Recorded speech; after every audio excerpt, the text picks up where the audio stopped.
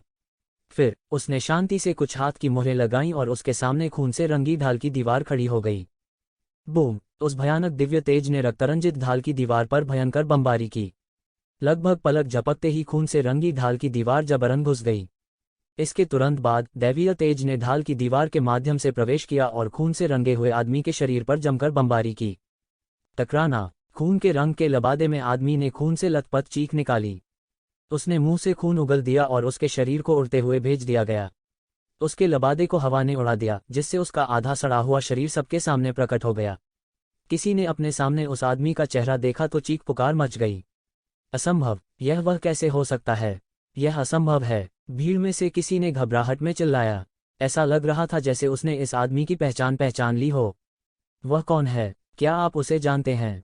उसके बगल में किसी ने झट से पूछा। यह व्यक्ति कोई और नहीं बल्कि मियाओ सिसी था। मियाओ सिसी का मुंह थोड़ा उत्तेजित था क्योंकि वह हवा में उड़ती हुई आकृति पर अविश्वास से घूर रही थी। हालांकि शरीर का आधा हिस्सा सड़ रहा था, फिर भी वह पहली नज़र में इसे पहचान सकती थी। वह हमारे संप्रदाय में एक वरिष्ठ भाई है, मियाओ सिसी ने अविश्वास में कहा। ऐसा कैसे हो गया? ऐसा क्यों हो गया? जाहिर तौर पर सबसे सज्जन वरिष्ठ भाई थे, आखिर में ऐसे कैसे हो गए? उसने फिर भी अविश्वास में कहा।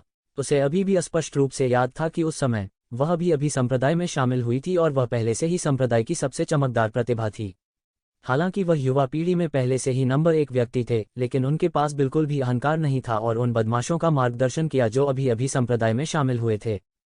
चलो, तुम्हें मुझसे ईर्ष्या करने की जरूरत नहीं है। मुझे विश्वास है कि आप में से कुछ निश्चित रूप से भविष्य में मेरी उपलब्धियों को पार करेंगे।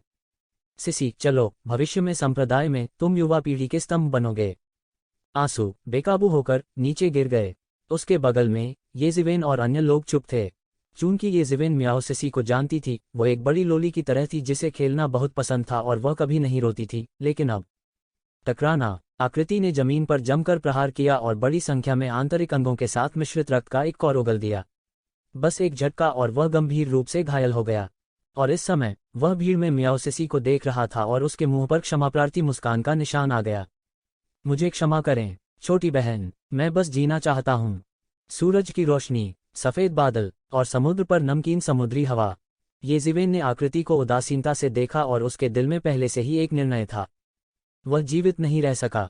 इनमें से अधिकांश लोगों के शरीर पहले ही सड़ चुके थे और वे अपने जीवन को लंबा करने के लिए ब्लड युआन पिल पर निर्भर थे। उनके शरीर पहले ही सड़ चुके थे और डेथ क्यूई से भर गए थे।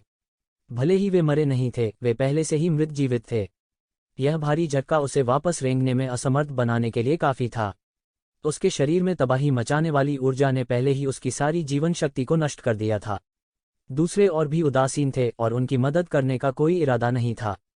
इतने लंबे संघर्ष के बाद ये रक्त संघ के लोग पहले से ही लोहे की तरह ठंडे थे। भले ही वे ब्लड यूनियन के सदस्य हों, उनके लिए उनमें और राहगीरों में कोई अंतर नहीं था। उदासीन, ठंडे खून वाले। लंबे समय तक प्रतीक्षा करने के बाद डरे हुए तीसरे फर्मेंट ट्रांसेंडेंस दायरे के विशेषज्ञों ने तुरंत प्रतिक्रिया दी जब उन्होंने देखा कि सिटी लॉर्ड मैनर की ओर से आगे कोई कार्रवाई नहीं हुई है।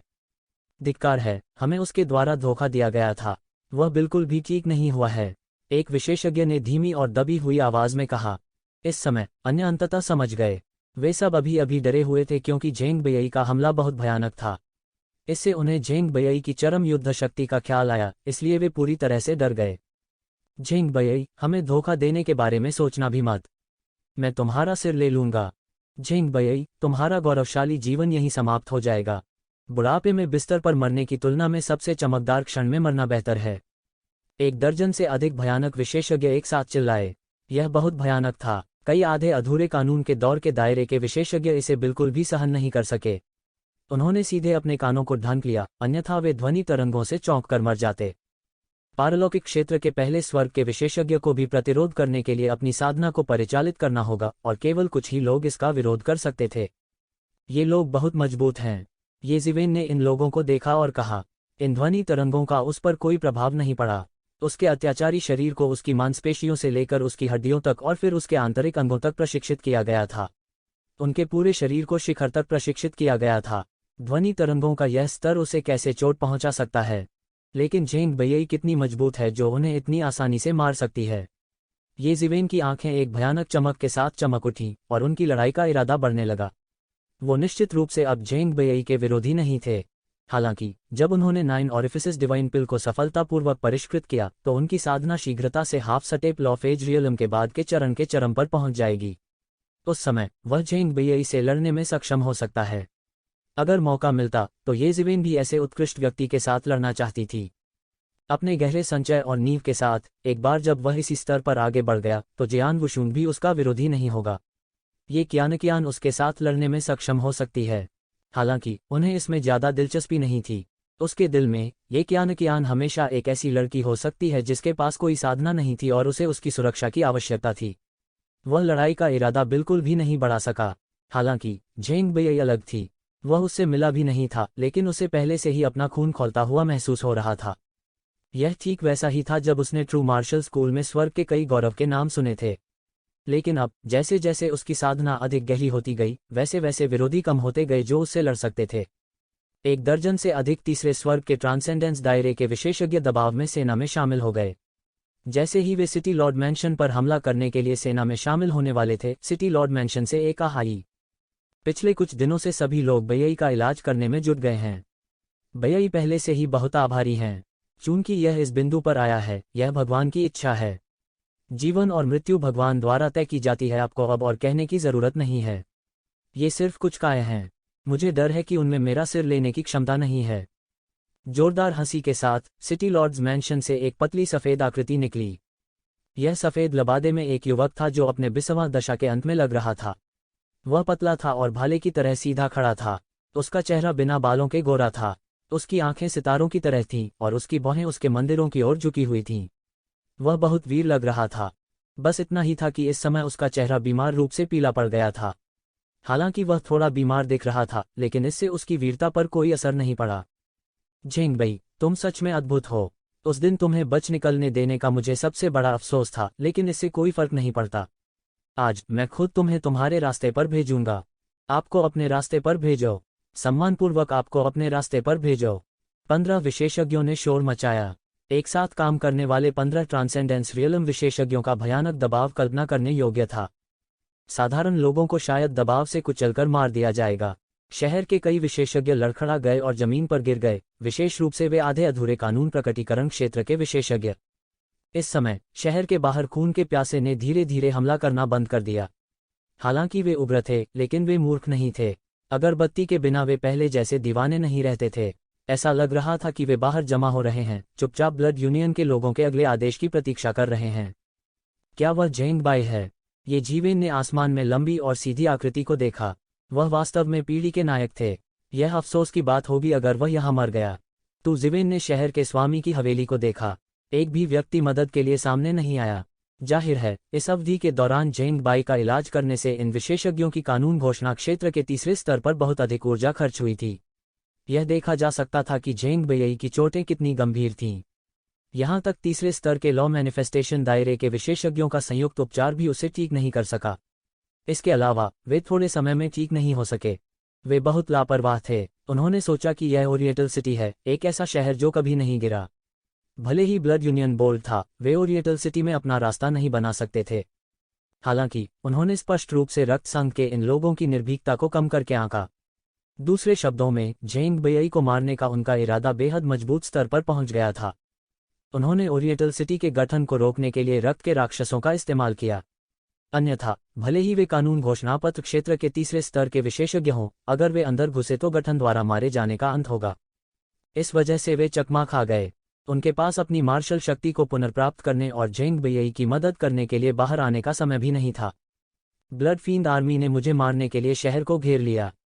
क्या शानदार फॉर्मेशन है, झेंग बेई ने मुस्कराते हुए कहा। मुझे उम्मीद नहीं थी कि इतने सालों के बाद रक्त संघ के अवशेषों ने इतनी बड़ी नींव जमा कर ली है। दुर्भाग्य से उन्हें आज यहाँ दफनाया जाएगा। शायद आप सही हैं, जब तक लालच से प्रेरित लोग हैं, रक्त संघ पूरी तरह से समाप्त नहीं होगा। हालांकि मैं कम से कम उन्हें उनकी विरासत से वंचित कर सकता हूँ। पीढ़ी दर पीढ़ी वे कभी भी बहुत अधिक खतरा पैदा करने में सक्षम नहीं होंगे। झेंग बेई, शब्दों से जीतने की कोशिश मत करो, जल्द ही आपको ब्लड युआन पिल में परिष्कृत किया जाएगा। इसके अलावा यह सबसे अच्छी गुणवत्ता वाली ब्लड युआन गोली होगी। TSTS, मैं एक को निगलने के बाद पूरी तरह से कानून अभिव्यक्ति दायरे के चौथे स्तर के दायरे में प्रवेश कर सकता हूँ। उस समय रक्त की दुनिया पर हमारा शासन होगा। खून से सने लबादे में एक आदमी ने अपने होंठ चाटे और कहा। झेंग बेई बस मुस्कुराए और बोली, आप सभी लोग मरने वाले हैं। क्या आपको नहीं लगता कि इतना सुंदर सपना देखना हास्यास्पद है? यह तय करना आपके ऊपर नहीं है कि मैं मरने वाला हूं या नहीं। शब्दों से जीतने की कोशिश करने का क्या मतलब है? मेरा मुक्का लो। खून से सने लबादे में एक आदमी गुस्से से दहाड़ा। उसने मुक्का मारा और रक्त क्यूई की अनगिनत धाराएं नष्ट हो गईं, जिससे असीम ऊर्जा तरंगें निकलीं। मुट्ठी के दबाव में असंख्य कानूनों की शक्ति एकाग्र होने लगी। बूम, उछाल, बूम। यह पंच साधारण लग रहा था और बहुत फैंसी नहीं। हालांकि वास्तव में यह एक ऐसा पंच था जिसने उनके सभी मार्शल दाव को केंद्रित किया। सिर्फ एक मुक्का मौके पर कानून घोषणा क्षेत्र के तीसरे स्तर पर एक रक्षाहीन विशेषज्ञ को पंगु बना सकता है। इस पंच की क्रूरता की कल्पना की जा सकती थी। झेंग बेई अभी भी निडर थी। उसने एक कदम आगे बढ़ाया और कानून प्रकटीकरण के तीसरे स्तर के 15 विशेषज्ञों के दबाव ने उसे तुरंत तोड़ दिया। यह ऐसा था जैसे किसी तेज ब्लेड ने हवा को काट दिया हो। पल भर में दबाव गायब हो गया। उसने बस अपना हाथ उठाया और एक साधारण मुक्का मारा। यह बहुत तेज नहीं था, न ही उसने कोई फैंसी चाल चली। यहाँ तक उनका ट्रू एसेंस भी संयमित था। यह सिर्फ एक साधारण और बिना अलंकृत पंच था। बूम, बीच हवा में अचानक दोनों मुक्के टकरा गए। झेंग बेई की मुट्ठी एक तेज चाकू की तरह थी। यह अनगिनत मुट्ठी वाली ऊर्जाओं और आपस में जुड़े हुए कानूनों को तोड़ता है। हालांकि वे सभी एक पल में टूट गए। वे झेंग बेई की मुट्ठी को बिल्कुल भी नहीं रोक सके। टकराना, आखिर में दोनों मुक्के टकरा गए।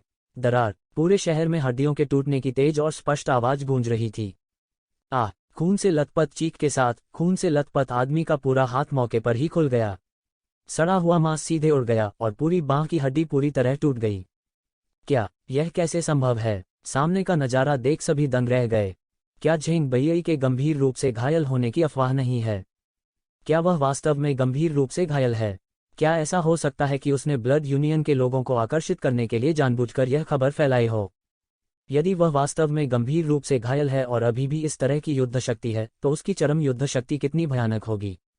इस पंच से अनगिनत लोग दंग रह गए, खासकर डोनफेंग सिटी के विशेषज्ञ।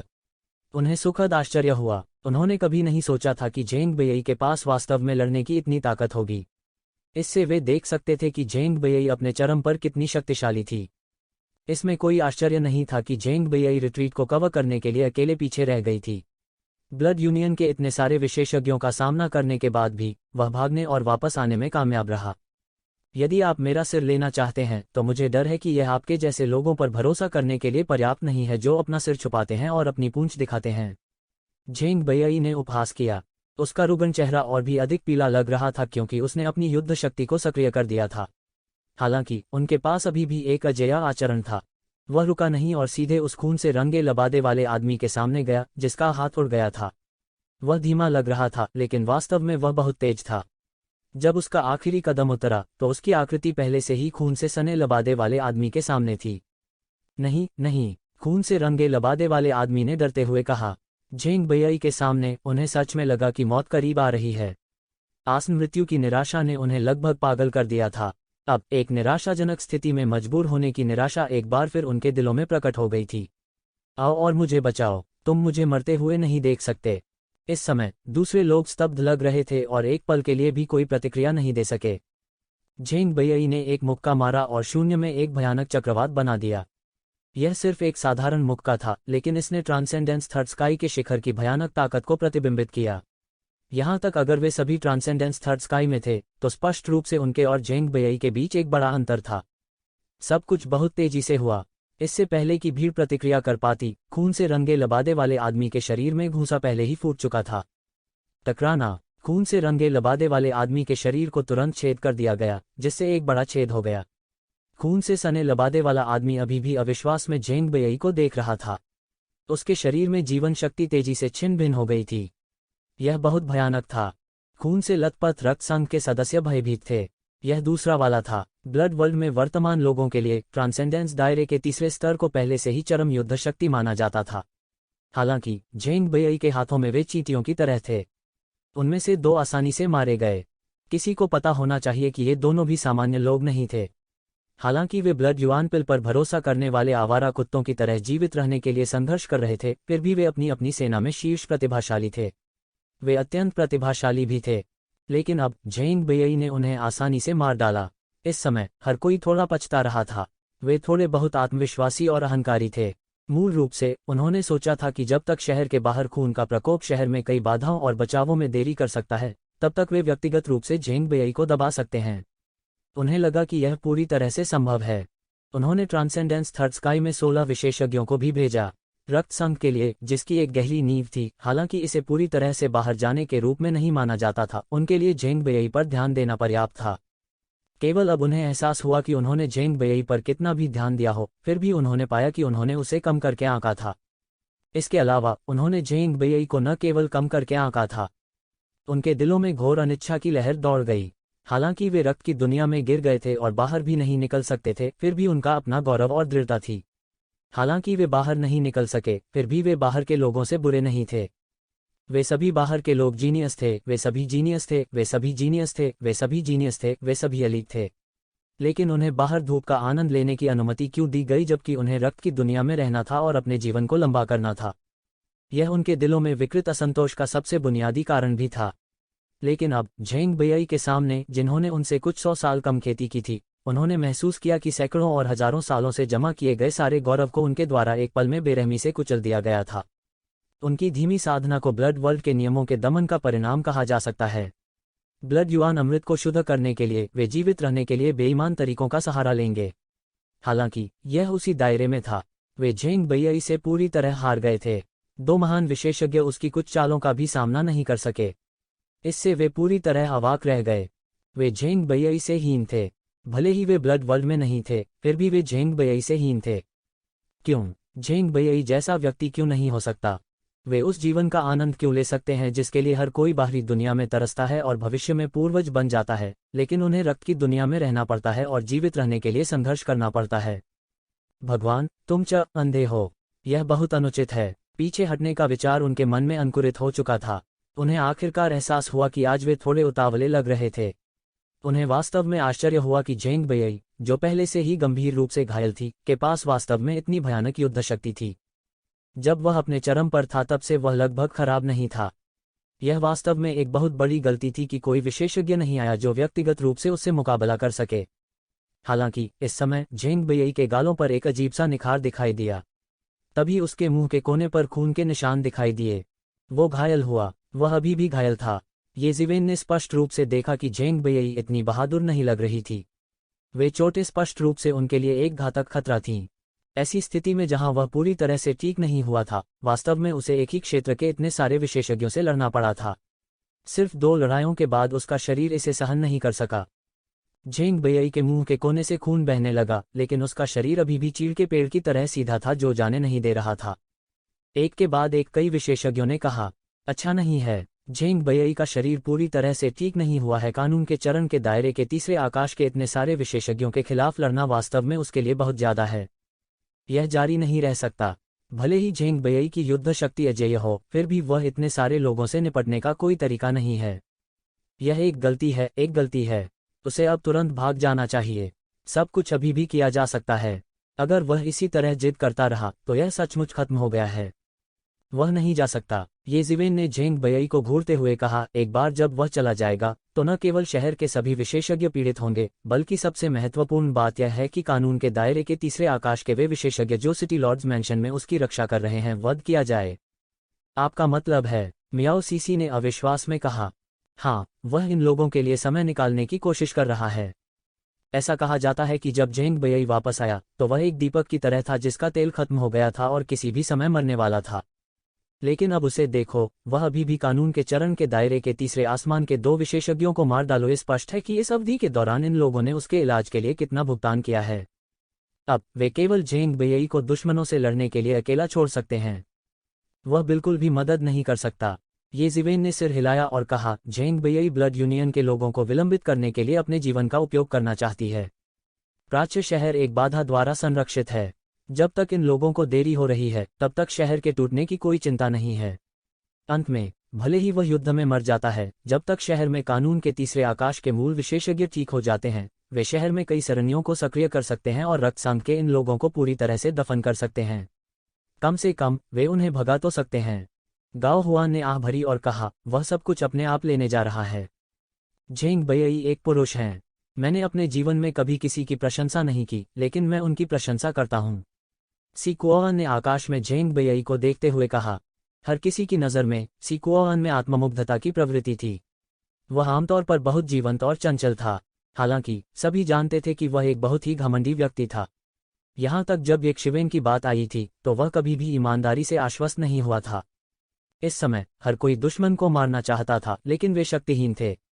कोई रास्ता नहीं था। उनकी ताकत आकाश में लॉ-फेज दायरे के तीसरे आकाश के विशेषज्ञों से कहीं कम थी।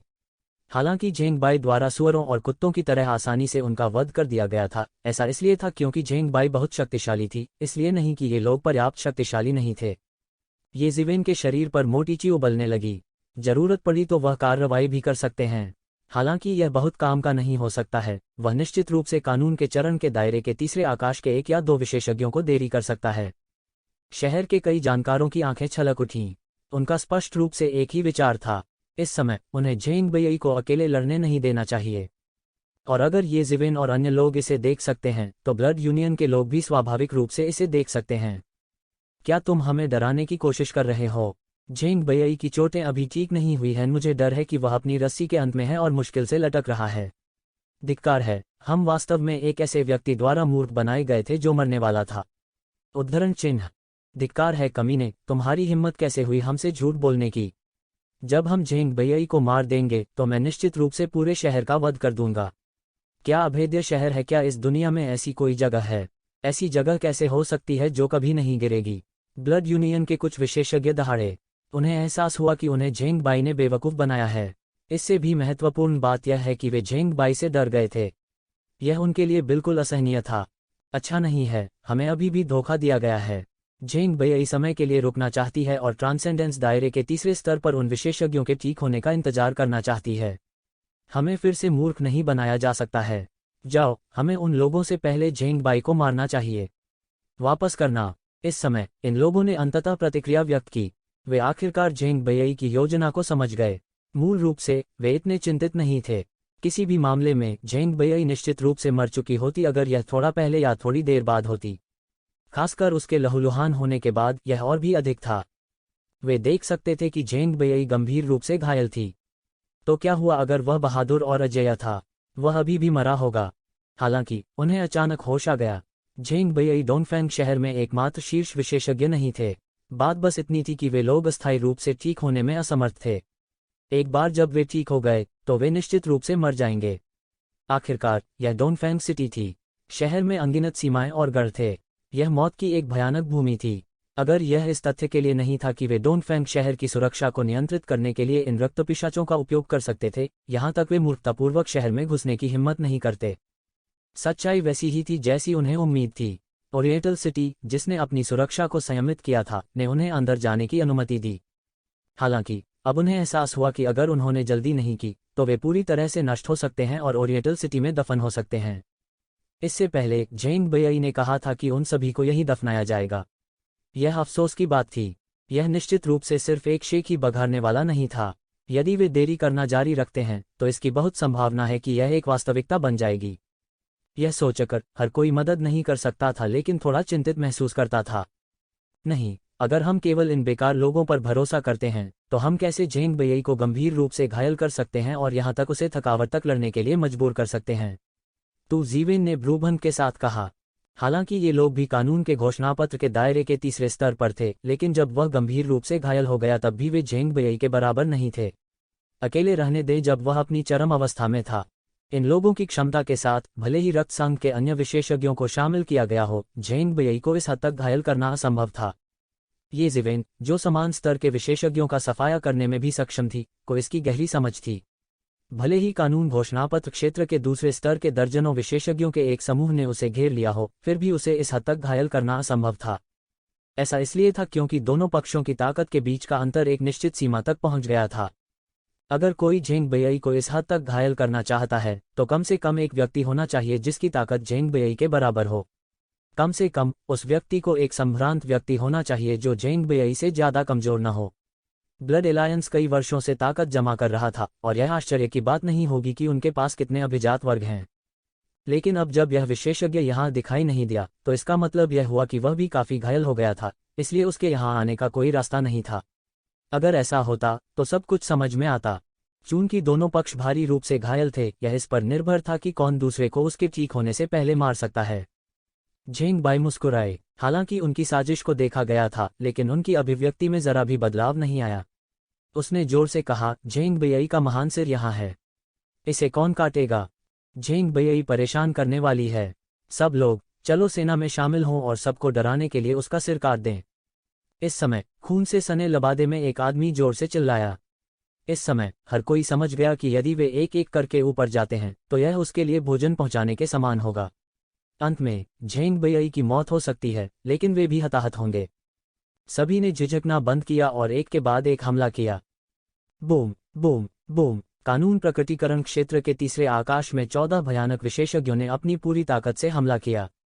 यह वाकई भयानक था। आकाश हिल रहा था और भयानक हमले ने अनगिनत रक्त क्यूई को तुरंत वाष्पित कर दिया। वे तुरंत सेना में शामिल हो गए और झेंग बेई पर हमला कर दिया। झेंग बेई ने आखिरकार इस समय गंभीरता से हमला किया। उसके हाथ में लोहे की चमकती हुई तलवार दिखाई दी।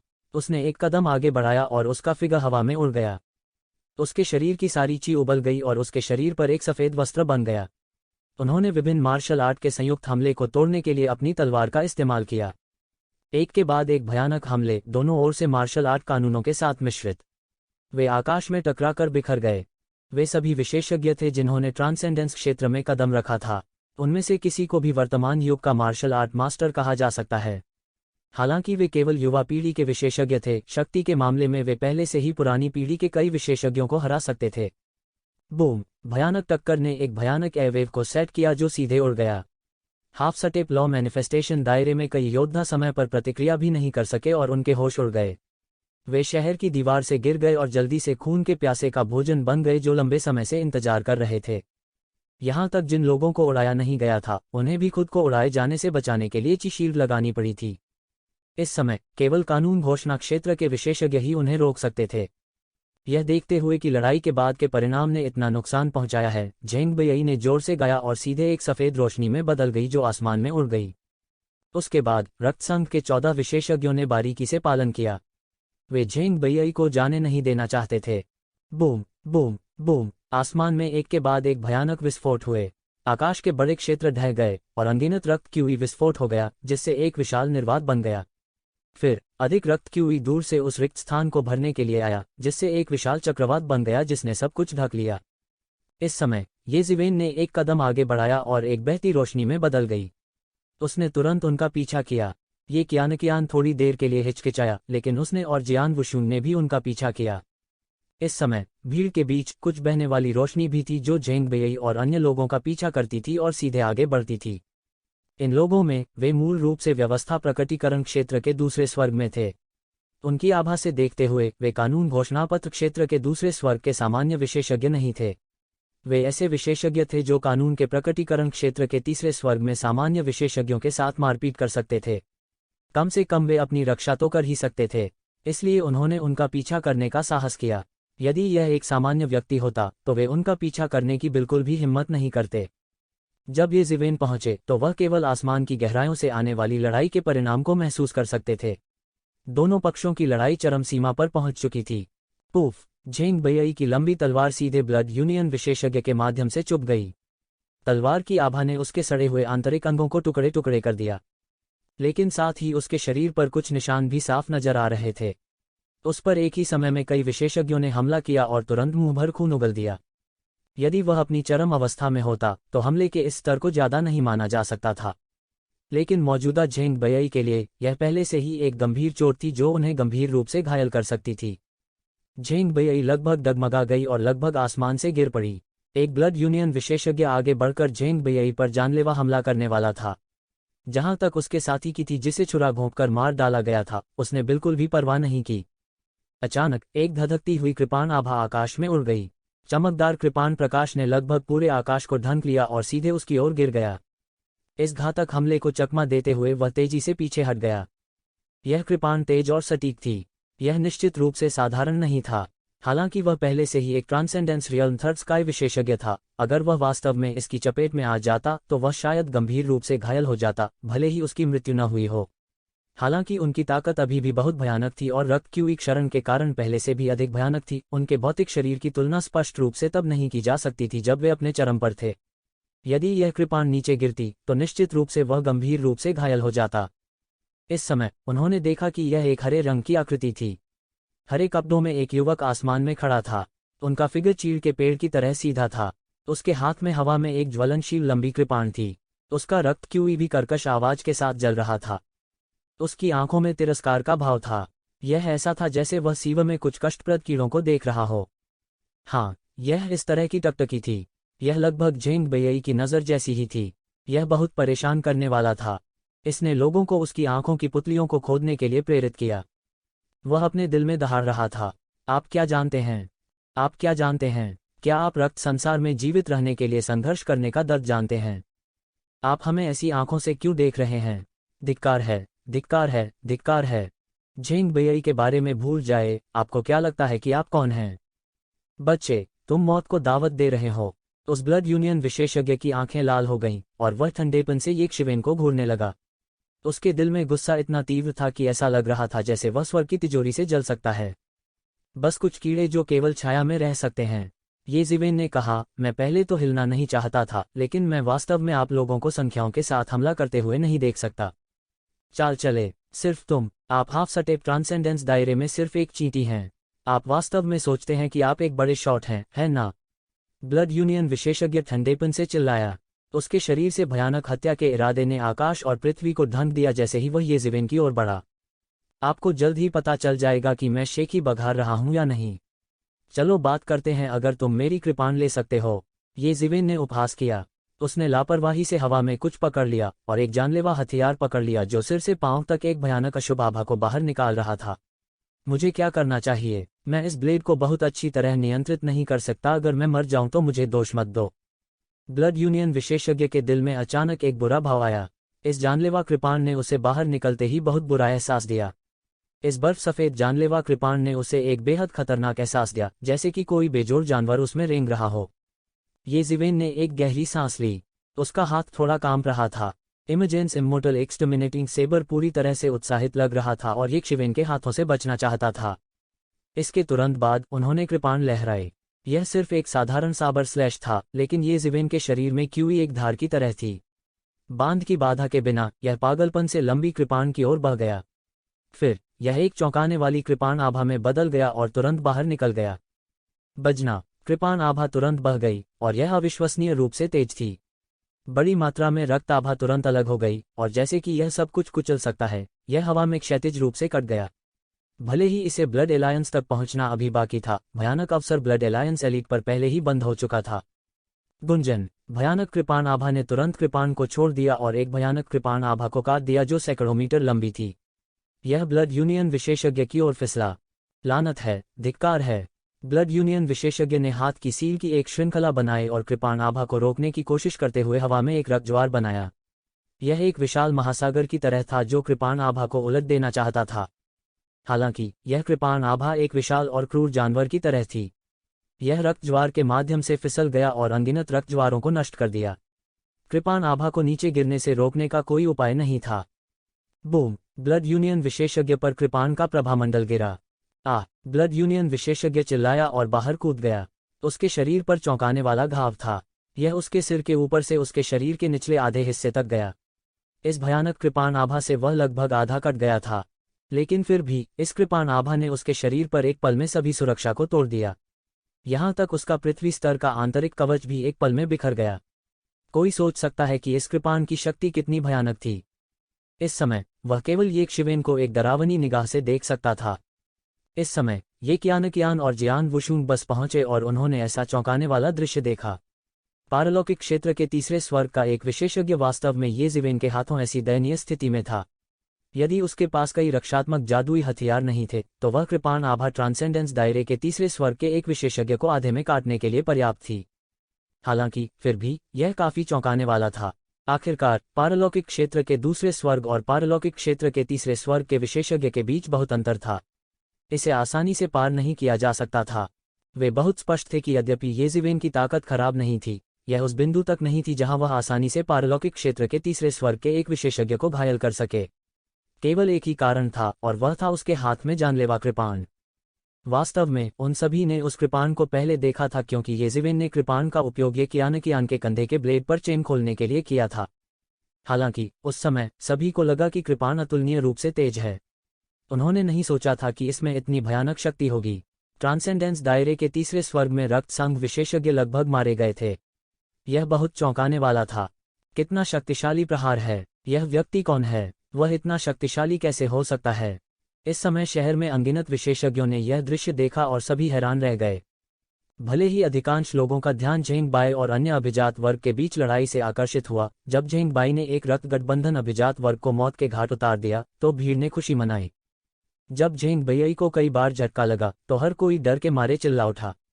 वे झेंग बइयई के लिए चिंतित थे क्योंकि वे अच्छी तरह से जानते थे कि अगर पूर्वी शहर को तोड़ दिया गया और झेंग बइयई को मार दिया गया तो उनका वध किया जाना ही उनका भाग्य होगा। कोई अपवाद नहीं होगा। उनके मूल दृष्टिकोण की परवाह किए बिना, चाहे वे किसी भी शक्ति के हों, इस समय वे सभी झेंग बइयई के पक्ष में खड़े थे। इसलिए इन रक्त संघ विशेषज्ञों को रोकने के प्रयास में कई लोग हवा में उड़ गए। हालांकि वे इन third form transcendence realm blood union विशेषज्ञों के लिए एक मैच नहीं हो सकते हैं, उन्हें वापस पकड़ना कोई समस्या नहीं थी। जब तक झेंग बइयई अंत में अपने हाथों को मुक्त कर सके और इन सभी लोगों को मार सके, तब तक उनके प्रयास व्यर्थ नहीं होंगे।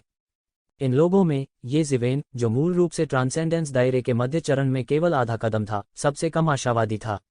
हालांकि उनमें से कई लोगों ने ये जिवेन के नरसंहार को खून के दैत्यों में देखा था। रक्त के दैत्यों और रक्त संघ के विशेषज्ञों की अवधारणा समान नहीं थी। एक शीर्ष विशेषज्ञ की युद्ध शक्ति औसत दर्जे के योद्धाओं के एक समूह से कहीं अधिक थी। इस समय येक्षिवेन ने अद्भुत युद्ध शक्ति का प्रदर्शन किया। उन्होंने वास्तव में एक स्लैश के साथ ट्रांसेंडेंस रियलम विशेषज्ञ के तीसरे स्वर्ग को गंभीर रूप से घायल कर दिया। यह युद्ध शक्ति लगभग झेंग बइयई के बराबर थी। एकदम बढ़िया। उसकी मदद से झेंग बइयई के बने रहने की उम्मीद है। यह सही है। हमारा पूर्वी शहर अब बच जाएगा। बहुत जल्दी खुश मत होना। उसने स्पष्ट रूप से अपने हाथ में कृपाण का इस्तेमाल किया। अगर उसके पास वह कृपाण नहीं होती तो उसके लिए इतनी ताकत होना असंभव होता। हालांकि इस तरह का मार्शल इंस्ट्रूमेंट जितना अधिक शक्तिशाली होता है, उतनी ही अधिक ऊर्जा की खपत होती है। इसे लंबे समय तक इस्तेमाल नहीं किया जा सकता है। देखो, उसकी सांसें भारी होती जा रही हैं और वह हौंफ रहा है। आपको पता होना चाहिए कि उसने केवल एक स्लैश का इस्तेमाल किया था। इस दर पर वह और स्लैश का उपयोग नहीं कर सकता। अधिक से अधिक वह एक या दो रक्त संघ विशेषज्ञों को मार सकता है। कुछ भी नहीं से अच्छा है, लेकिन फिर भी यह अभी भी कुछ नहीं से बेहतर है। यदि एक व्यक्ति को समाप्त किया जा सकता है तो झेंग बइयई के जीतने की संभावना एक अंक बढ़ जाएगी। क्या यह अच्छा नहीं है? जैसा कि उन्होंने उम्मीद की थी। हालांकि यह हमला बहुत भव्य नहीं लग रहा था, लेकिन येक्षिवेन के लिए इसने जेन युआन को बहुत खा लिया। उसके शरीर के भीतर जेन युआन का 5वां हिस्सा एक पल में समाप्त हो गया था। दूसरे शब्दों में, वह इस तरह की ब्लेड तकनीक का इस्तेमाल केवल 5 बार ही कर सकता था। उसके बाद उसके पूरे शरीर का जेन युआन पूरी तरह से समाप्त हो जाएगा। इस जानलेवा कृपाण ने एक बार एक आकाशीय को मार डाला था। इसका ग्रेड अकल्पनीय रूप से उच्च था। यह कुछ ऐसा नहीं था जिसे वह अब स्वतंत्र रूप से नियंत्रित कर सके। भले ही उसने बलपूर्वक इसका इस तरह उपयोग किया हो, ची का उपभोग अभी भी भयानक था। यह ज्ञात होना चाहिए कि उसका वर्तमान वास्तविक सार इतना जोरदार था कि यह कहा जा सकता था कि वह अपने वास्तविक सार का अधिक उपभोग किए बिना कई दिनों और रातों तक लापरवाही से लड़ सकता था। ऐसा इसलिए था क्योंकि वह इसे बहुत जल्दी भर सकता था। इस तुलना के साथ कोई कल्पना कर सकता है कि एक सांस में अपने असली सार का 5वां हिस्सा निकालना उसके लिए कितना भयानक था। हालांकि भले ही उन्होंने अपनी बहुत सारी ऊर्जा समाप्त कर दी थी, लेकिन प्रभाव भी बहुत स्पष्ट थे।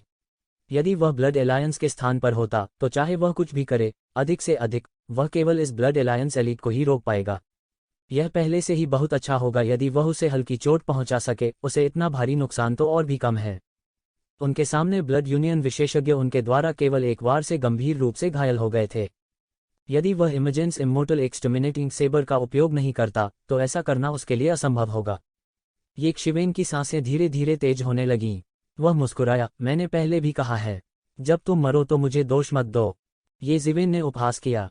अचानक उसके हाथ में मौजूद इमेजेंस इमोर्टल एक्सटर्मिनेटिंग सेबर ने एक भयानक कृपाण प्रकाश को फोड़ दिया और तुरंत विस्फोट हो गया। कृपाण प्रकाश तेज और जरूरी था। एक पल में यह ब्लड यूनियन विशेषज्ञ की ओर फिसल गया। यह सब एक दृश्य लग रहा था। वास्तव में येशिवेन के पिछले स्लैश और अगले स्लैश के बीच का अंतराल केवल कुछ सेकंड का था। उनका अगला स्लैश पहले ही लॉन्च किया जा चुका था। येशिवेन द्वारा गंभीर रूप से घायल होने के बाद रक्त संघ विशेषज्ञ कैसे नहीं जान सकता था कि येशिवेन कितनी शक्तिशाली थी। वह यह भी जानता था कि यह स्लैश कितना भयानक था, लेकिन जानते हुए भी वह बेकार था। येशिवेन की गति बहुत तेज थी। उसके पास प्रतिक्रिया करने का बिल्कुल भी समय नहीं था। येशिवेन के भयानक कृपाण आभा से गंभीर रूप से घायल होने के बाद उसकी प्रतिक्रिया की गति स्पष्ट रूप से बहुत कम हो गई थी। उनके शरीर की अधिकांश शक्ति उग्र कृपाण आभा को दबाने के लिए इस्तेमाल की गई थी। उसके पास प्रतिक्रिया करने का बिल्कुल भी समय नहीं था। कृपाण आभा एक भयंकर अजगर की तरह थी जो सीधे रक्त संघ विशेषज्ञ के शरीर में विस्फोट हो गया। टकराना। ब्लड यूनियन विशेषज्ञ का शरीर अचानक हवा में फट गया। वह सीधे खून के धुंध के बादल में बदल गया और तियानयुआन मिरर द्वारा अवशोषित कर लिया गया। हालांकि उन्हें पहले से ही इसकी उम्मीद थी, लेकिन जब उन्होंने वास्तव में इस दृश्य को देखा तब भी उन्हें गहरा सदमा लगा। किसी को पता होना चाहिए कि यह कोई मूली या पत्ता गोभी नहीं था, बल्कि तीसरे स्तर के कानून अभिव्यक्ति दायरे का एक भयानक विशेषज्ञ था। हालांकि येशिवेन के सामने वह खरबूजे और सब्जियां काटने की तरह मारा गया। इस समय झेंग बाय और शेष ब्लड यूनियन विशेषज्ञों के बीच लड़ाई को छोड़कर, जो अभी भी पूरे जोरों पर थी, बाकी लोग पहले से ही येशिवेन को देखकर अवाक रह गए थे। ऐसा नहीं था कि वे समझ नहीं पाते थे, लेकिन दुनिया तेजी से बदल रही थी। अच्छा, इतना मजबूत स्लैश, यह स्लैश बस कमाल है। कुछ लोगों को येशिवेन इमेजेंस इमॉर्टल एक्सटर्मिनेटिंग सेबर के बारे में भी विचार आने लगे। मनुष्य लालची और असंतुष्ट थे, चाहे वे कहीं भी हों। ऐसी खतरनाक स्थिति में भी अभी भी बहुत से लोग ऐसे थे जिनके पास इमेजेंस इमॉर्टल एक्सटर्मिनेटिंग सेबर के बारे में विचार थे। इमेजेंस इमॉर्टल एक्सटर्मिनेटिंग सेबर की भयानक शक्ति से कई लोग पहले ही अंधे हो चुके थे। उन्होंने महसूस किया कि यह आधा चरण कानून घोषणापत्र क्षेत्र मध्यवर्ती बच्चा वास्तव में एक स्लैश के साथ तीसरे स्तर के कानून घोषणापत्र क्षेत्र विशेषज्ञ को मार सकता है।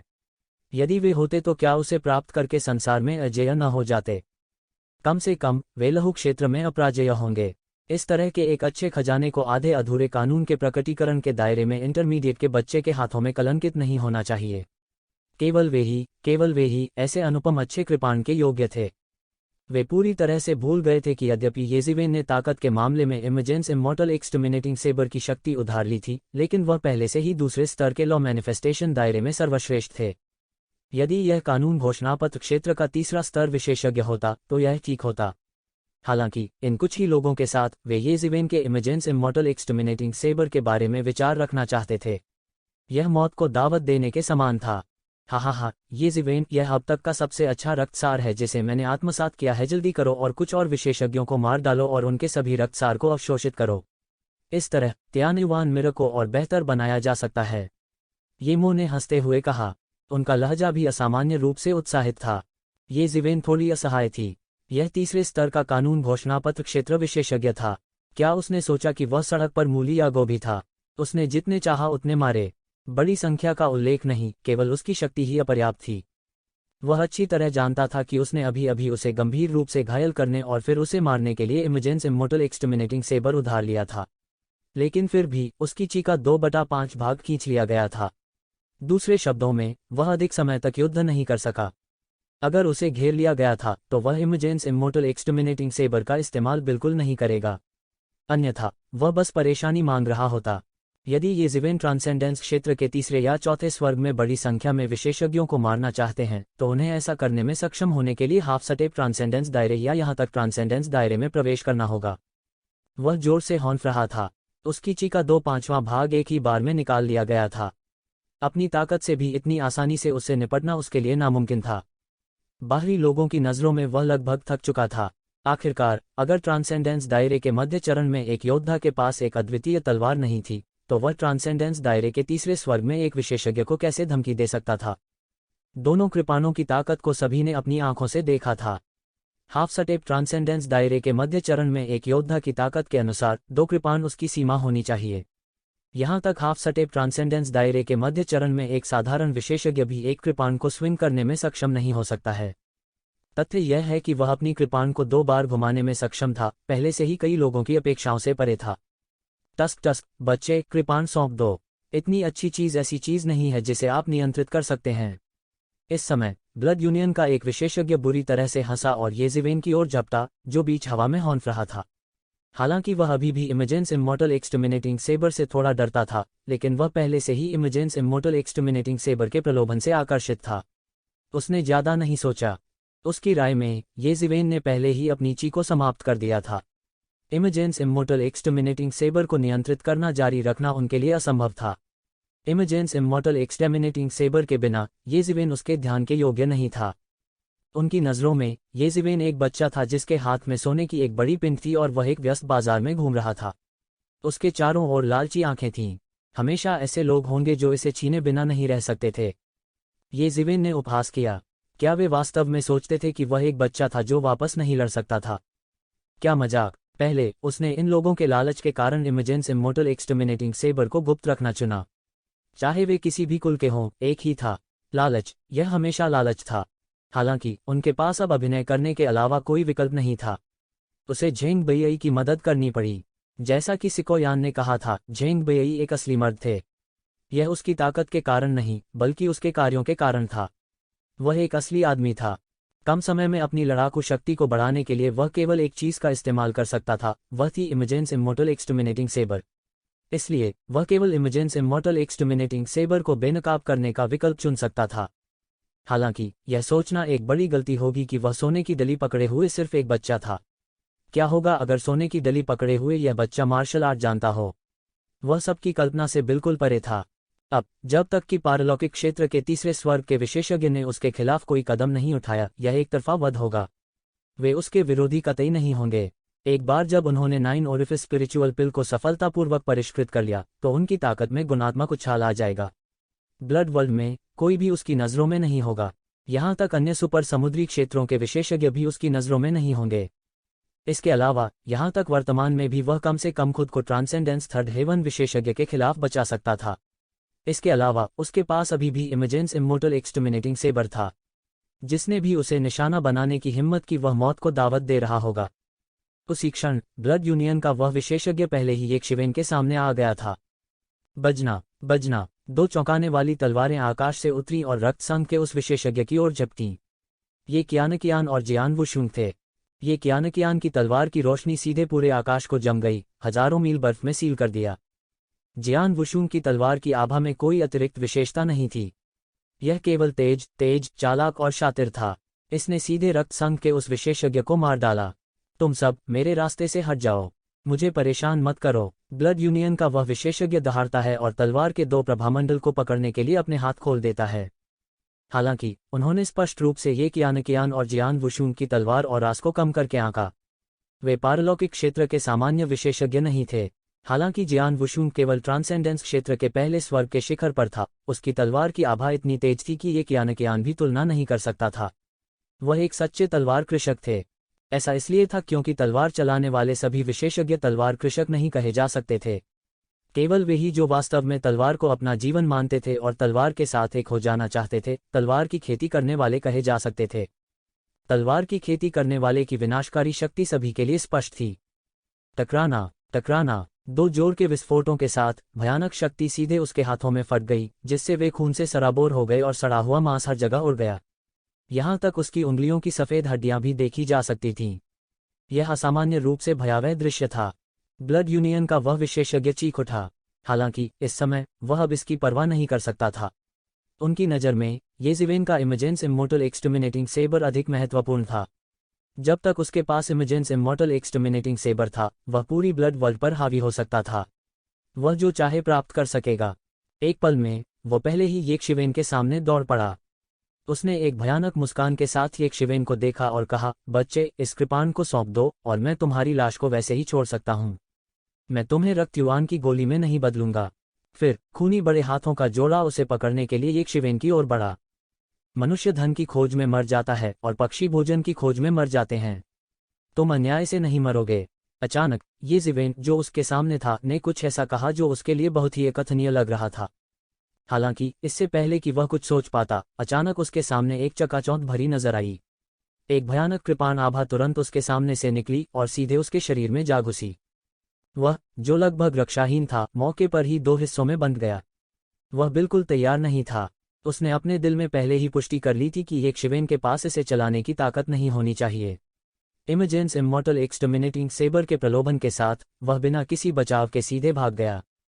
इसलिए यज़िवेन के अचानक हमले ने उसे अचंभित कर दिया। यह भी कहा जा सकता है कि वह रक्षाहीन था और मौके पर ही दो हिस्सों में बंट गया था। इसके तुरंत बाद वह त्यानयुवान मिर के रक्त प्रकाश में बह गया। उसके पास अभी भी ताकत बाकी है। वे लोग जो मूल रूप से यज़िवेन के बारे में चिंतित थे, उन्होंने राहत की सांस ली। हालांकि वे हक्का बक्का रह गए। क्या उन्होंने यह नहीं कहा कि उसके पास वापस लड़ने की ताकत नहीं है? ऐसा क्यों था कि जब वे वास्तव में लड़े तो उन्होंने महसूस किया कि यह पूरी तरह से अलग था? क्या ऐसा हो सकता है कि वह कमजोर होने का नाटक कर रहा हो? इस वक्त सबके मन में बस यही ख्याल बचा था। एक ही संभावना थी, यदि नहीं तो यह कैसे संभव हो सकता है कि यक्षवेन हर बार अपने लक्ष्य तक नहीं पहुंच पाए। सबने सबर आभा को अपनी आंखों से देखा था। यदि यह वे होते तो पारलौकिक क्षेत्र के पहले स्तर का एक साधारण विशेषज्ञ भी कृपाण आभा का उपयोग करने के बाद अपने शरीर से अपने अधिकांश सर्वोत्कृष्ट सार को निकाल देता, और वह केवल अर्धचरण पारलौकिक के मध्यवर्ती चरण का विशेषज्ञ था। क्षेत्र, उसके शरीर में ची कितनी प्रबल थी। सब दंग रह गए। वे नहीं जानते थे कि यज़िवेन का शरीर स्टार बीस्ट की रक्त रेखा से जुड़ा हुआ था। वह हम लोगों से बिल्कुल अलग थे। यदि नहीं तो इमेजेंस इमॉर्टल एक्सटर्मिनेटिंग सेबर के साथ वह एक स्लैश भी जारी करने में सक्षम नहीं हो सकता है। यहाँ तक अगर वह एक स्लैश जारी करने में कामयाब रहे तो उनके लिए दूसरी स्लैश जारी करना जारी रखना मूल रूप से असंभव था। लेकिन फिर भी उनकी राय में यज़िवेन के शरीर की ची कुछ ज्यादा ही मजबूत थी। निश्चित रूप से यज़िवेन की कटौती ने ब्लड यूनियन के मालिकों को सीधे तौर पर डरा दिया, जो मूल रूप से एक कदम उठाना चाहते थे। वास्तव में वे मूल रूप से यज़िवेन के इमेजेंस इमॉर्टल एक्सटर्मिनेटिंग सेबर को छीनना चाहते थे, लेकिन वह आदमी उनसे एक कदम आगे था। वे मूल रूप से उस आदमी के हाथों से इमेजेंस इमॉर्टल एक्सटर्मिनेटिंग सेबर छीनना चाहते थे। कौन जानता था कि यक्षवेन उसे एक वार से आधा कर देगी। यज़िवेन पहले से भी अधिक तनाव मुक्त और मुक्त थी। बेशक यह उस आदमी से भी संबंधित था जो अभी अभी लालच से अंधा हो गया था और उसके पास ज्यादा बचाव नहीं था। हालांकि उन्हें यह स्वीकार करना पड़ा कि यज़िवेन का इमेजेंस इमॉर्टल एक्सटर्मिनेटिंग सेबर वास्तव में बहुत भयानक था। सबसे महत्वपूर्ण बात, वे नहीं जानते थे कि यक्षवेन का निचला रेखा कहाँ था। शुरू में उन सभी ने सोचा कि यक्षवेन अपनी सीमा तक पहुंच गया था, लेकिन बाद में पता चला कि उसने ऐसा नहीं किया। लापरवाह आदमी खून की धुंध में बदल गया था। लेकिन वे उनके नक्शे कदम पर नहीं चलना चाहते थे। वे चाहते थे कि कोई फिर से यक्षवेन की निचली रेखा का परीक्षण करे। आखिरकार यज़िवेन अब अपनी उड़ान के अंत में एक तीर की तरह लग रहा था। वह हवा के बीच में सिर्फ आधा घुटना टेक सकता था और लगातार सांस लेने के लिए हौंफ रहा था। लेकिन अभी अभी उस व्यक्ति से मिले सबक के बाद किसी की भी लापरवाही से आगे बढ़ने की हिम्मत नहीं हुई। आपका प्रतिद्वंद्वी मैं हूं, मुझे कम मत समझो। खांसी। झेंग बेई को 2 बार खांसी हुई और खांसी में कुछ खून निकला, लेकिन उसकी हरकत अभी भी भयंकर और अजेय थी। तलवार का प्रकाश सभी दिशाओं में फैल गया और तलवार के जाल में बदल गया। इसने ब्लड यूनियन मास्टर को सीधे टुकड़ों में काट दिया।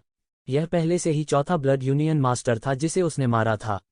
जिन 2 को उसने पहले मारा था और जिन 2 को यज़िवेन ने मारा था, उनमें मूल 16 third heaven of law manifestation real masters के पास केवल आधे ही बचे थे।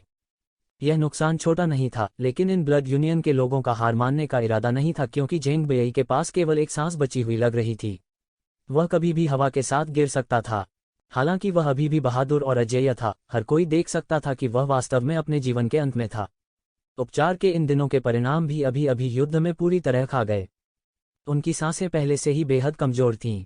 यदि यह एक दृढ़ संकल्प के लिए उसे लड़ने के लिए नियंत्रित नहीं करता, यदि यह एक साधारण व्यक्ति होता तो वह अब गिर गया होता। लेकिन फिर भी वह अब गिरने से दूर नहीं था। इस बिंदु पर वे उस स्थिति को छोड़ने के लिए कैसे तैयार हो सकते हैं जिसे हासिल करने के लिए उन्होंने बहुत संघर्ष किया। 16 व्यवस्था का तीसरा स्वर प्रकटीकरण क्षेत्र के स्वामी आए और अब उन्होंने वास्तव में उनमें से आधे को खो दिया। यहाँ तक उस रक्त संघ के लिए भी जो इतने वर्षों से जमा हुआ था, इसे भारी नुकसान कहा जा सकता है। अगर वे झेंग बयई को मौत के घाट नहीं उतार पाए तो यह वास्तव में अफसोस की बात होगी। चूंकि तुम छोड़ना नहीं चाहते तो मत छोड़ो। नीचे से अचानक एक ठंडी आवाज आई। इस आवाज के साथ 1 दर्जन से अधिक डरावनी आकृतियां नीचे से उठी और रक्त संघ के शेष 8 विशेषज्ञों के पीछे चली गईं। वे लॉ मैनिफेस्टेशन दायरे के तीसरे स्तर के विशेषज्ञ थे जिन्होंने सिटी लॉर्ड्स मैंशन में झेंग बयई को चंगा किया था। वे झेंग बयई के अलावा ब्लड वर्ल्ड के शीर्ष मानव विशेषज्ञ भी थे। हालांकि झेंग बाई ने उनके लिए केवल आधे घंटे से भी कम समय तक संघर्ष किया, फिर भी कानून अभिव्यक्ति दायरे के तीसरे स्तर पर विशेषज्ञों की पुनर्प्राप्ति क्षमता बेहद शक्तिशाली थी। जब तक वे झेंग बयई की तरह गंभीर रूप से घायल नहीं हुए थे, तब तक उन्हें पूरी तरह से ठीक होने के लिए इतना लंबा समय काफी था। इन आकृतियों को देखकर झेंग बयई की आंखें धुंधली होने लगीं। उसके मुंह के कोने पर एक संतुष्टि भरी मुस्कान का निशान तैर गया। उनकी आकृति सीधे आसमान से गिरी थी। वह हवा के बीच में अपना फिगर भी बरकरार नहीं रख सका। पूफ! एक आकृति उड़ी और झेंग बयई को पकड़ लिया। ये ज़िवेन ने करीब से देखा। यह अपने 20वां दशा में एक महिला थी। उसने बैंगनी चड्डी पहन रखी थी। उसका शरीर सुडौल और असामान्य रूप से गर्म था। उसके नाजुक चेहरे पर, उसके होठों के किनारे पर एक छोटा सा गहरा लाल तिल था जिसने थोड़ा आकर्षण बढ़ा दिया था। उसने अपनी भौहें उठाईं और चिल्लाया, पीछे मत रहो, मेरे लिए इन कमीनों को मार डालो। ब्लड एलायंस के अभिजात वर्ग जिन्होंने पहले झेंग बाई के खिलाफ लड़ाई लड़ी थी, उन्हें तुरंत इन कुलीनों की घात के तहत पीछे हटने के लिए मजबूर होना पड़ा। वास्तव में उनमें से कुछ को एक ही समय में 2 से अधिक अभिजात वर्ग का सामना करना पड़ा और वे तेजी से हार गए। वे उनके विरोधी कतई नहीं थे। इन लोगों को आते देख ये ज़िवेन ने तुरंत राहत की सांस ली। कोई बात नहीं, संकट की यह लहर आखिरकार खत्म होती दिख रही थी। इस समय उसके शरीर की चीबी लगभग 70% से 80% तक ठीक हो चुकी थी। उनकी युद्ध शक्ति चरम पर नहीं पहुंची, लेकिन यह लगभग थी। अपने शरीर की रक्षा के लिए फीनिक्स पुनर्जनन तकनीक के साथ उनकी पुनर्प्राप्ति क्षमता सामान्य लोगों की कल्पना से कहीं अधिक थी। इस समय बैंगनी रंग की महिला ने ये ज़िवेन को देखा और पूछा, तुम्हारा नाम क्या है? ये ज़िवेन ने कहा और अपने हाथों को थपथपाया। मैं और कुछ नहीं कहूँगा। इस बार यह सब आपकी मदद के लिए धन्यवाद है। बाई और मैं दोनों आप पर एहसान करते हैं। भविष्य में यह पूर्वी शहर आपका घर होगा। अगर कोई आपकी चीजों का लालच करने की हिम्मत करता है तो वह हमारे पूर्वी सागर क्षेत्र के खिलाफ जा रहा होगा और अपनी मौत की मांग कर रहा होगा। जब बैंगनी वस्त्र वाली महिला ने यह कहा तो उसने अपनी आवाज को सर्वोत्कृष्ट सार के साथ ग्रहण किया। देखते ही देखते उसकी आवाज पूरे शहर में फैल गई। उसके शब्दों में खतरा बहुत भारी था। जिन लोगों के पास मूल रूप से ये ज़िवेन के इमेजेंस इमोर्टल एक्सटर्मिनेटिंग सेबर पर डिजाइन थे, उन्होंने अचानक महसूस किया कि उनकी गर्दन सिकुड़ गई है और वे उदास महसूस कर रहे हैं। उनके दिलों में मूल लालची विचार अचानक गायब हो गए। वे ये ज़िवेन की धमकी को नजरअंदाज कर सकते थे। इमेजेंस इमोर्टल एक्सटर्मिनेटिंग सेबर की खातिर वे किसी भी चीज की अवहेलना कर सकते थे। हालांकि वे पूर्वी सागर क्षेत्र के खतरे को नजरअंदाज नहीं कर सके। एंडलेस सी रीजन में 4 सुपर बीहेमोथ में से एक के रूप में यह ब्लड वर्ल्ड के अंदर या बाहर एक बीहेमोथ था। भले ही वह एक बड़े समुद्री क्षेत्र को नष्ट करना चाहे, यह कोई समस्या नहीं होगी। पूर्वी सागर क्षेत्र के खिलाफ लड़ने की हिम्मत करने वाले केवल शेष कुछ सुपर समुद्री क्षेत्र या रक्त गठबंधन जैसे लोग थे। वे पागलों का एक झुंड थे जो सोचते थे कि वे केवल रक्त की दुनिया में छिप सकते हैं और पहले ही पागल हो गए थे। ये ज़िवेन ने अपने हाथ जोड़े और कहा, मेरी मदद करने के लिए धन्यवाद। वह कैसे नहीं सुन सकता था कि बैंगनी वस्त्र वाली इस महिला ने उसे एक बड़ी मुसीबत से बाहर निकालने में मदद की थी। उसके सिर के ऊपर पूर्वी सागर क्षेत्र के प्रभामंडल के साथ स्पष्ट रूप से बहुत से लोग नहीं थे जो उसके इमेजेंस इमोर्टल एक्सटर्मिनेटिंग सेबर के खिलाफ साजिश रचने की हिम्मत रखते थे। जाहिर है, जब वे ठीक हो रहे थे तो उन्होंने यहाँ युद्ध की स्थिति पर ध्यान देना नहीं छोड़ा, अन्यथा वे ऐसे शब्द नहीं कहते। हालांकि वह एक उग्र स्वभाव की लग रही थी, वह एक सावधानीपूर्वक महिला थी। यह कुछ भी नहीं है, यह सिर्फ एक छोटा सा प्रयास है। बाई को बचाने की आपकी दया की तुलना में यह कुछ भी नहीं है, बैंगनी वस्त्र वाली महिला ने अपना सिर हिलाते हुए कहा। फिर उसने अपने बगल में एक पूर्वी सागर क्षेत्र के विशेषज्ञ से कहा, मैं पहले बाई को तुम्हारे पास छोड़ दूंगी। मैं इन कीड़ों को अपने हाथों से अलग करना चाहती हूँ। इस समय सिटी लॉर्ड्स मैंशन से अधिक विशेषज्ञ हवा में पहुंचे। ये सभी विधि घोषणा विशेषज्ञ थे। बैंगनी वस्त्र वाली महिला द्वारा झेंग बयई को एक पुरुष को सौंपने के बाद वह सीधे प्रकाश की बैंगनी धारा में बदल गई और युद्ध में भाग गई। वह आदमी जल्दी से झेंग बयई को सिटी लॉर्ड्स मैंशन में वापस ले आया। उसे इलाज के लिए जाना चाहिए। कमीने, तुम्हारी हिम्मत कैसे हुई बाई को इस तरह मारने की? मैं उसकी एक उंगली छूना भी सहन नहीं कर सकता। आपको क्या लगता है कि आप कौन हैं? बैंगनी वस्त्र वाली महिला दहाड़ती है और उसके चेहरे की नसें बाहर निकल आती हैं। वह असामान्य रूप से गुस्से में थी। उसके हाथ में बैंगनी लंबा चाबुक एक बैंगनी अजगर की तरह था जो आकाश से टूट गया और नीचे की ओर गिरा। एक रत्संग विशेषज्ञ लंबे चाबुक के गिरने की तेज आवाज हुई। हालांकि यह एक नर्म लंबे कोड़े की तरह दिखता था, ब्लड यूनियन विशेषज्ञ एक उल्का की तरह था। उसे कोड़े मारे गए और वह सीधे नगर में गिर पड़ा। वह सीधे कई घरों में घुस गया और जमीन पर एक बड़ा गड्ढा तोड़ दिया। यह अज्ञात था कि वह मर गया था या जीवित था। हालांकि यह देखते हुए कि वह किस तरह हवा के लिए हौंफ रहा था, यह स्पष्ट था कि वह मर रहा था। जब शहर के काश्तकारों ने यह दृश्य देखा तो उन्हें तुरंत अपनी लार निगलने की इच्छा हुई। ये कैसा मजाक था, यह नकली होना ही था, है ना? एक चाबुक के साथ उसने तीसरे स्वर्ग के ट्रांसेंडेंस रियलम विशेषज्ञ को जमीन पर गिरा दिया। हालांकि उन्होंने बहुत अधिक ऊर्जा खर्च की थी, यह बहुत क्रूर था। यह महिला कौन है? वह बहुत बहादुर है। आप एक बाहरी व्यक्ति होना चाहिए। अन्यथा आप चांग जियाई को कैसे नहीं जान सकते? हमारे पूर्वी सागर क्षेत्र में यह भी एक प्रसिद्ध नाम है। उसकी जड़ों और उत्पत्ति को कोई नहीं जानता। वह एक बार अचानक पूर्वी सागर क्षेत्र में दिखाई दी और लंबी चाबुक से युवा पीढ़ी के बीच अजेय थी। बाद में वह झेंग बेयई के हाथों हार गई। फिर कोई नहीं जानता कि उसे झेंग बेयई से प्यार क्यों हो गया। उसने यह कहते हुए अपना नाम बदलकर चांग जियाई रख लिया कि यह झेंग बेयई के नाम से मेल खाता है। हम उसका असली नाम भी नहीं जानते। हालांकि वह झेंग बेयई से बहुत प्यार करती है। यह इतने सालों से नहीं बदला है। वो हमेशा झेंग बेयई के साथ रही है और कभी नहीं गई। उस मामले में यह चांग जियाई आपके पूर्वी समुद्री क्षेत्र की दूसरी सबसे मजबूत विशेषज्ञ है। वह बहुत शक्तिशाली है, किसी ने आश्चर्य से कहा। किसी को पता होना चाहिए कि पूर्वी सागर क्षेत्र किस प्रकार का स्थान था। यह संपूर्ण अनंत सागर क्षेत्र में मनुष्यों की पवित्र भूमि थी। यह मार्शल आर्ट का शिखर था। यह कहा जा सकता है कि वहां अनगिनत विशेषज्ञ थे। यहां तक कई विशेषज्ञ ऐसे भी थे जिन्होंने कानून के घोषणापत्र के दायरे को पार कर लिया था। यदि कोई कानून के घोषणापत्र के दायरे को पार नहीं करता है तो वहां पैर जमाना असंभव होगा। उस स्थान पर दूसरे सबसे मजबूत विशेषज्ञ के रूप में अपना नाम बनाने में सक्षम होने के लिए चांग जियाई की ताकत भी हास्यास्पद रूप से मजबूत थी। भले ही वो झेंग बेयई जितनी अच्छी न हो, अंतर बहुत छोटा था, कम या ज्यादा। हालांकि मुझे नहीं पता कि कोई छिपा हुआ विशेषज्ञ है या नहीं, लेकिन सतह पर मौजूद लगभग सभी विशेषज्ञ चांग जियाई से हार गए हैं। ये जिवेन, ये कियान और जियान वुशुंग अभी मध्य हवा से उतरे ही थे कि उन्होंने चांग जियाई के बारे में चर्चा सुनी। पूर्वी सागर क्षेत्र में युवा पीढ़ी के बीच दूसरा सबसे मजबूत विशेषज्ञ। वह सचमुच अद्भुत थी। अगर इस तरह से देखा जाए तो यह अजीब नहीं था। हालांकि रक्त गठबंधन में कई विशेषज्ञ थे, फिर भी उनकी तुलना पूर्वी सागर क्षेत्र जैसी जगह के कुलीनों से कैसे की जा सकती है? ब्लड एलायंस के अधिकांश सदस्य योद्धा थे जो गलती से ब्लड वर्ल्ड में रह गए थे। इन लोगों में से उनमें से अधिकांश केवल ब्लड वर्ल्ड ट्रायल में सबसे नीचे रैंक पर आ सके।